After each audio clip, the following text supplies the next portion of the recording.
د الله رسول فرمایي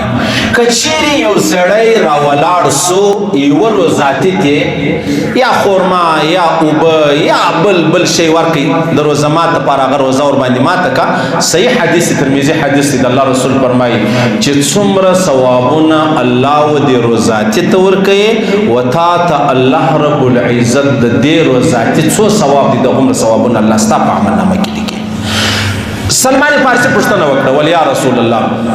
نو په مشت خوار سړی وس نه لري چې د چا د روزه مات ترتیب چې دی هغه ور برابر کړي د الله رسول ورته وفرمایلي یو غړپ اوبه کېږي که نه کېږي کېږي بلکل صحیح یو غړپ اوبه شیدې شلومبې شربت یوه ګوله ډوډۍ یوه پکوړه یا پلانۍ د الله رسول فرمایي چې څومره اجرونه الله دې روزاتي ته ورکوي د هومره اجرونه الله ستا په عملنامه کې بدلي کړي د ده د عملنامې څه نه کمیږي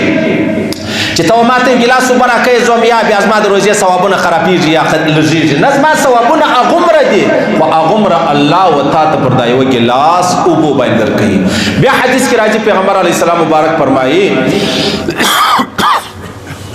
د الله رسول فرمایي وایي چې کله ته راولاړ شې یو مؤمن ته مسلمان ته د روزه مات دپاره شی ورکې یوه کجوره دې ورکړه خرما دې ورکړه یوه ډوډۍ دې ورکړه نیمه ډوډۍ دې ورکړله دا الله رب العزت ستا د تېرې سوي ټولو ګناو مغفرت چې دی هغه جوړوي. دا یو بیا پیغمبر علیه السلام مبارک فرمایي کوم سړی چې و چاته روزه مات ورکې او هغه روزه ورباندې ماته کې د الله رسول فرمایي دغه یوه ګوله یا یوه کجوره یا یو ګیلاس اوبه یا یو غړپ اوبه د جهنم څخه د خلاصون سبب دی ستا دپاره ستا د مغفرت سبب دی ستا د جهنم څخه د خلاصون سبب دی. او د الله رسول فرمایي که چا یو مسلمان روزاتي په خپل حلاله ګوله باندې موړ کوي حلاله ګوله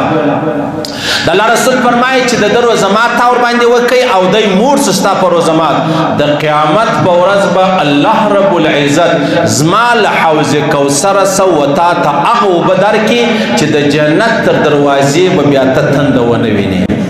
یو مسلمان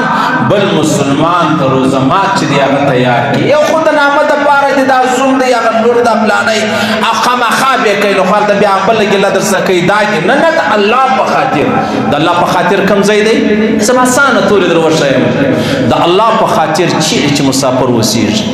ګورې دغه لاره باندې ولاړ مسافر دی مسافر څه کوي یاره د کوره راوتلی دی کور ته روان دی ته راولاړ شوې باټلۍ شربت یې جوړ کړی دی ته راولاړ شوې تا کجورې په لاس کې نیولې دي هغه روزه مات ورباندې وکړي د الله رسول فرمایي په خدای دې مې قسم یې د قیامت په ورځ به له حوض کوثره و تا ته یو ګیلاس اوبه میلاویږي او بیا به د جنت تر دروازې ته تنده ونه وینې د جنت تر دروازې اسپتال را ورسئ څومره مریضان دي الله اکبر استغفر الله یاره موږ ته چې یو موږ د عبادت شوقیان یو خو درک نه راکوي چې زه څنګه عبادت وکړم ورسئ یتیم خانې له راورسئ ورسئ اسپتال راورسئ په دې کې څومره مهاجر راغلي دي یوه زنانه د خپل خاوند سره ورسره یې میډیکل لره هم ځغله ټیسټو لره هم ځغله ډاکټر لره هم ځغله خاوند لره یې ډوډۍ پیدا کوه په لا اله الا الله محمد رسول الله په اشد قسم له ځانه درته وایم چې په پښو په روزه کې عمرې لره ولاړ سې په خدای په ذوالجلال دې مې قسم یې کې دومره اجرونه دي ورسه اسپتال راورسه هر سړی د خپل علاقې اسپتال راورسي په دې کې خاص کر غریبان دي مجبور دي معذور دي مهاجر دي یوه زنانه د کشنۍ بچی ورسره دی یوه زنانه د کشنۍ بچی ورسره ده الله اکبر. ابوالعزماله څه خلک راغلي وو ولمولوي صاحب یو سړی بیمار سو چې بیمار سو نو را روان سو د قندهار څخه کراچي تلل چې تلل نو پر لارې باندې پولیس والا ونیول هب چوکۍ شاخوا چې ونیول وچه کلکه پریشاني سوه چې روپۍ به راکوي روپۍ خو زه نه لرم بیمار یم یا نشي کېدلی ډاکټر صاحب ته یې ورواچوي ډاکټر صاحب ته چې ورواچوي وروره بویه په جیل کې زنانه پاته سوه زنانه چیغې وي نارې وي خیر بیا مې سړي ول زه پر پیټ سولم بیا مې مطلب الاوال سره وکړي په افغانستان کې او د کم ځای ولا بیا مې راوسته خپل کور لره بیا نو سړی ورک سو نو ورک درې میاشتې زنانه په کور کې راته ناسته د مریض ورک سو نو دونه پسې وګرځېدم مې یو ځای پیدا کړ چې پیدا مې کوي په هسپتال کې ولو ناجوړو خانه یې خرابوله بس څو ورځې لا ورلم راتلم وراتلم پره بیا نور پرېښولمه بله چې ورلم ورور هغه هلک په هسپتال کې مړ و اوس زه څه چم وکړمه اوس یې ما ته په لاس نه راکوي زه یې ویسم افغانستان نه دا د جهنم اور له اسمان رالیږل دا بده خبره ده چې الله یې راواستئ پر موږ باندې یو مظلوم یو بیمار یوه زنانه یوه سیاسره ورسره ده موږ هېڅ ونه سو ویلی هېڅ زموږ خوله چې ده هغه سلایي ده هېڅ حق نه لري چې موږ ووایو ولې سبا دې وژني تا اندازه ولګوه چې ګر سره دا سړی چې کوم دا هندو و یا سیک و یهودي و نصراني و دا را روانو له خپله وطنه او خپله کور والا یهودیه ده نصرانیه ده کافره ده مشرکه ده او خپل خاوین بیا یې ډاکټر لره علاج ورباندې کوي او تا را وګرځول اوس ووایه څه چم کوي اوس ته ووایه ګر سره درته وایم دا انسان نه دی مسلمان نه دی انسان نه دی سپی دی سپی څه چم په کوي ته راواخېستې ورور هغه بیمار و موټر وهلی و پښه یې ماتوله او ته رالې ټکان دې ورباندې وکړ ستا څه فکر دی الله چې زه انسان کړی یم زه د انسانیت اختیار نه لرم سپی چې سپی کړی دی د سپیتوب اختیار نه لري نو لحاظه زه به په خپل انسانیت نه نازېږم سپی دې په خپل سپیتوب نه پریشانه کوي چې زه ولې سپی یم صحیح سلو دا خو الله رب العزت کله کله د یوې خبرې د وجې الله رب العزت دا ټوله دنیا پر دا بله خوا راواړوي ولې به په یو کلي علاقه کې 100,000 کسان اوسېدل 5 کسان به خراب ټوله به الله رب العزت تباه کړو دا سړی مال راغلی مولوي صاحب بیا په ډېر روپۍ ورکړلې خواستۍ زارۍ ننواتې کاغذان جوړوه او څه کوه او بیا مې سړی راوایست بیا مې واستوي افغانستان ته زنانه مې ورسره واستوي تا اندازه ولګوه د دې زنانې د زړه د دې د سګلۍ د دې د ارمانو د دې د پریشانۍ د دې د غمو او د دې د امیدو ته په خپله ولګوه حساب ته په خپله د دې حساب ولګوه زموږ عجبه وطن دی الله دې پر موږ نه دروي الله دې دا زموږ وطن له برابر کړي زموږ وطن یعنی ما درته ویل دا زموږ وطن بیمار دی بیمار خو ډاکټرانو را تباه کړي ډاکټرانو د دې وطن ډاکټرانو را تباه کړي ځانو ته سیاسیان وایي یو ځوان هغه کډنی مسله یې سو د ګردو مسله یې سو بیا نو هسپتال چې ولاړو دا یو خور یې تیاره سوه چې زه به دا خپل پښتورګي ورکوم ځوان ورور مې دی تازه شادي شده دی یا به څنګه یې هغه چې ورسه ډاکټران هغه وایي ته شناختي کارډ نه لري چې ته شناختي کارډ نه لري بیا ځوان مړ سو ستا د یوه شناختي کارډ دپاره زما دی شیرینه ځواني خواره سوه یاره دنیا خو د سپیانو علاج لا کوي د سپیانو پوښتنه کوي شناختي کارډ و ضرورت دی انسانیت څه سو مسلمانیت څه سوه همسایه‌توب څه سلو سړیتوب څه سلو تا ولې یا ته شناختي کارډ نه لرې نو لحاظ ستا دا هغه مړ سو پر ځوانه ځواني مړ سو ورسه د کور والا څه پوښتنه وکړه زه په خبر یم کور والا څه ورسه پوښتنه وکړه ته چې لاس پورته کړې ته څه وایې وایي ډاکټرانو ستاسې نن اوله وه چې تی داسې د قانون مطابق علاج کوئ موږ ته نه یې سره خبر د مړو څه ګردې نه باسئ سترګې نه جنې باسئ هغه غریب یې پرې ایستلی د علاج دپاره تا یې ګرده نه دی ایستلې ولې ظالمه چې پر ما رالې زما ځوان خاوین زما ځوان ورور زما ځوان زوی ستا د یوې خبرې د وجې ولاړی د همیشه دپاره یې سترګې پټې کړلې ته به هم زوی لرې ته به هم ورور لرې ته به هم خور لرې ته به هم لور لرې او ته هم ژوند لرې ته هم ځان ټینګوه نو تاسو داسې کوئ ورسئ هسپتال ته ولاړ سئ هسپتال کې بیماران شته په دغه روزه کې ورسه د چا به روزه وي چا به نه یا ته سپین سري ورته ناستې یا زنانه د سپین ږیرۍ ورته ناستې ورور ورته ناست دی زوی ورته ناست دی روپۍ مه لره شناخ مه لره او میډیکلانو والا زما دا یقین دی چې په زورو میډیکلانو کې به 999 الله جهنم لره وي 999 به الله جهنم لره وي هغه ګولۍ دې راکړې چې زه نور تباه کړلم زه خو راغلی په علاج پسې وم ډاکټرانو کې به په 100,000 کې به 99,999 به جهنم لري چې هغه یو چې لږ تبلیغي دی مسلمان دی څه دینداره دی څه د انسانیت خیرخوا دی هغه به جنت لري دا به جهنم لري تا زما کور را خراب کړي تا زما ځواني را خراب کړه تا زما ژوند را در په در کوي الله به تا دغه څه در په در کوي صحیح سلو زه دا نه درته وایم چې زما مسجد لرې راوړئ دا نه درته چې مولوي صاحب ما تېره زما سره ملایندې تېره زه دا نه درته وایم ورسئ دا خو نو وکئ پیغور هم نه در کوم چې یاره ته یې ولې نه کوئ. څوک په وس لري څوک په وس نه لري، خو زه ځای در ښیم. ورسه جیل لره ورسه څومره ډېر ځوانان ناست دي، د چا کور والا په کور کې یوازې، د چا لور په کور کې یوازې، د چا ادې په کور کې یوازې ده. اوس خامخا به دی 6 میاشتې نورې پوره کوي، 10,000 جرمانه نه لري چې هغه ادا کړي ځان را خلاص کړي. دی به خامخا 6 میاشتې تېروي. ورسه جیل لره ورسه جیل لره سره خبره وکړه، ورته غله د غلو چمونه مه کوه، راسه لاره را وښیه. دغه ځوانان دي، دا بندیان دي، یا جرم کړی یا نه کړی، خوا دې خلاصېږي، پیسې به یې زه جمع کړم. ته څه وایې؟ ته څه وایې؟ اوس څه فکر دی چې تا یو ځوان رایله کوي، یو سپین ږیری رایله کوي، یو زنانه رایله کړله په بندي والا، دا چې کور ته ننوځي د دې زړه څه وایي؟ قاضي حمیدالله جان صاحب فرمایله رحمه الله، ول تا چې د چا سره داسې کار وکړي دی مور ته چې ماته دعا وکړه. دعا چې چاته نه وایي، د ده د زړه څه بې اختیاره یو وځي، هغه عرش ته رسېږي. صحیح سلو ورسې وګورئ. نو یا ملایان حق نه وایي، ملایانو سترګې پټې کړې دي، ستا سترګې چړې پکې اوس ستا په سترګو کې څونه ظلم روان دی، څومره بد حال دی. نو تاسو زما دا مسجد ته مخامخ یو کور و هندو، دا به د روزمات پر ټیم یو باټلي شربت تیار کړی و، نو دا به راایستلی روزاتیان تېرېدل، هغو ته بیا یې ورکول. ما سبحان الله، الله اکبر. په دې کې دی مسلمان هم شته چې خوله یې سپېره ده چې زما روزه ده او روزه یې نه وي، سګرېټ یې هم څکولی، نسوار یې هم کړي او هندو ورته ولاړ دی. نو معنا دا سوه چې د مسلمان دپاره د جهنم دروازه خلاصه ولاړه ده، د کافر دپاره د جنت دروازه خلاصه ولاړه. خالي یوه خبره ده، کافر ووایي لا اله الا الله محمد رسول الله، او مسلمان ووایي چې زه د دې لا اله الا الله څه بېزاره یم. دغه دوې خبرې دي، دا دوې خبرې دي. صحیح سلو. نو د الله رسول فرمایي که څوک راولاړ سو یو مسلمان تیرو زمات ورکوي، یا اوبه یا شلومبې یا شربت یا پکوړه یا خورما یا یو ګوله ډوډۍ یا 5 ډوډۍ در اخیستې، یوه ډوډۍ د دې کره ورکړله. د الله رسول فرمایي الله رب العزت بله حوض کوثره تا ته داسې اوبه درکړي د جنت تر دروازې به دې الله نه ترې کوي، د جنت تر دروازې.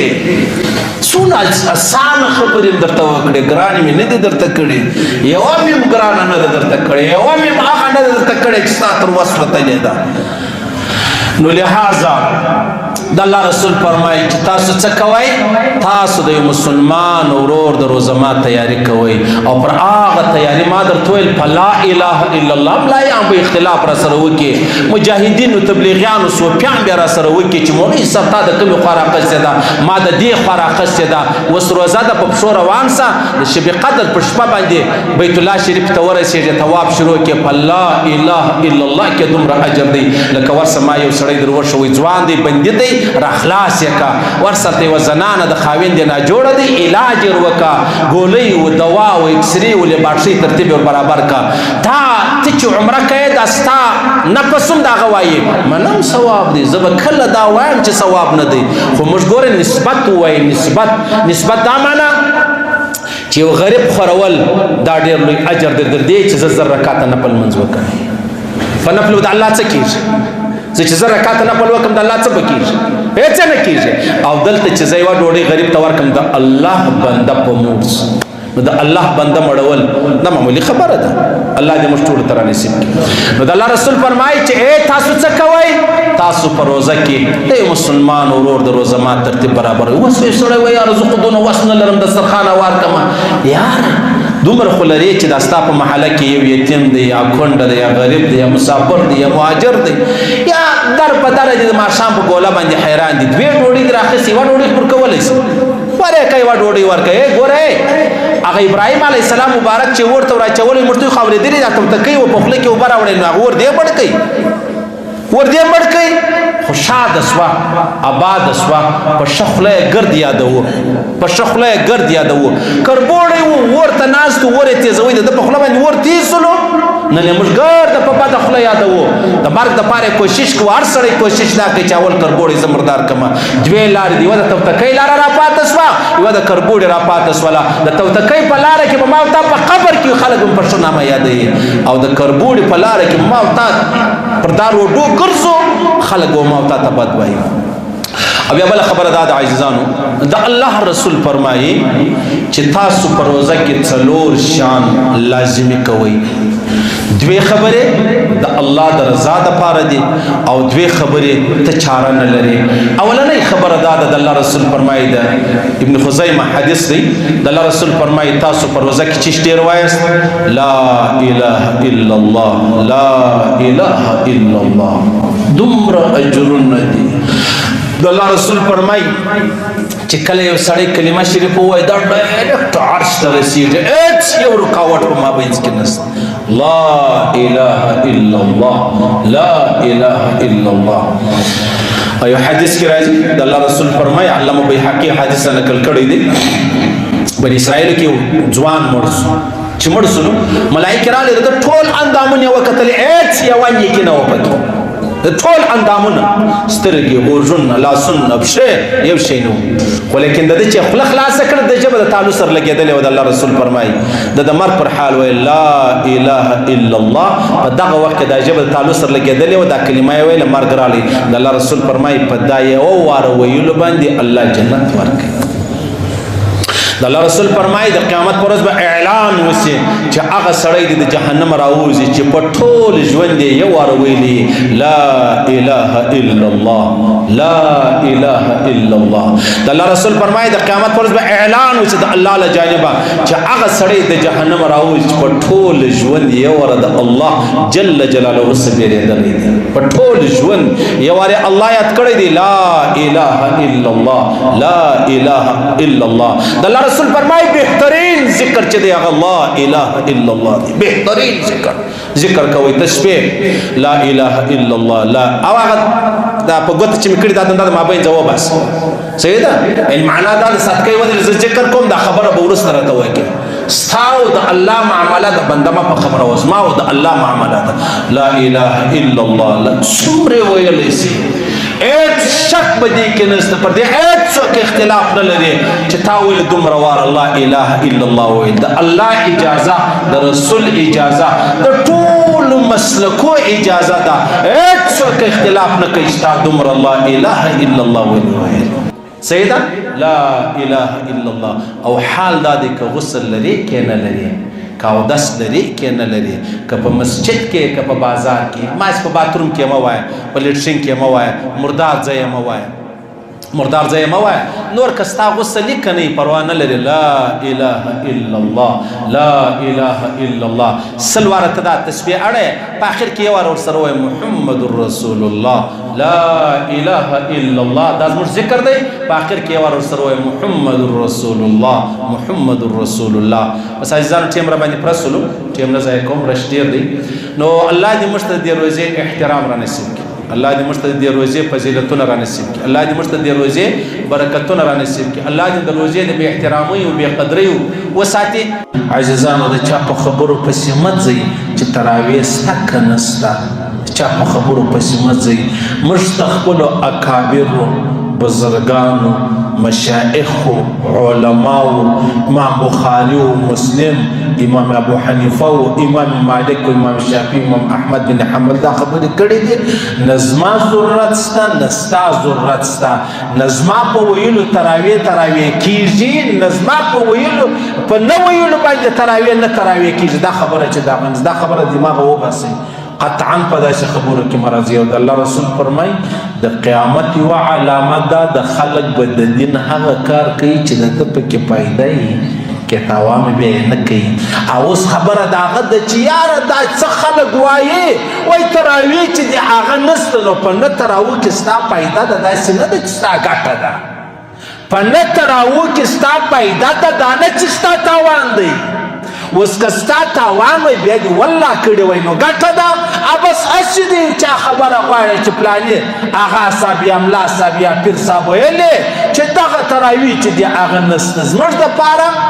حجت چې دی هغه زموږ تېر شوي اکابر دي بزرګان دي پر ایمان مړه سو پر اسلام مړه سو خاتمه یې پر ایمان شوله زموږ دا یقین دی چې موږ پر هغه لاره ولاړ سو هغه کامیاب یو. او که چیرې یو سړی د ژوندي سړي خبرې مني دا ژوندی سړی څه معلومه ده که سبا الله ایمان جنې واخیستی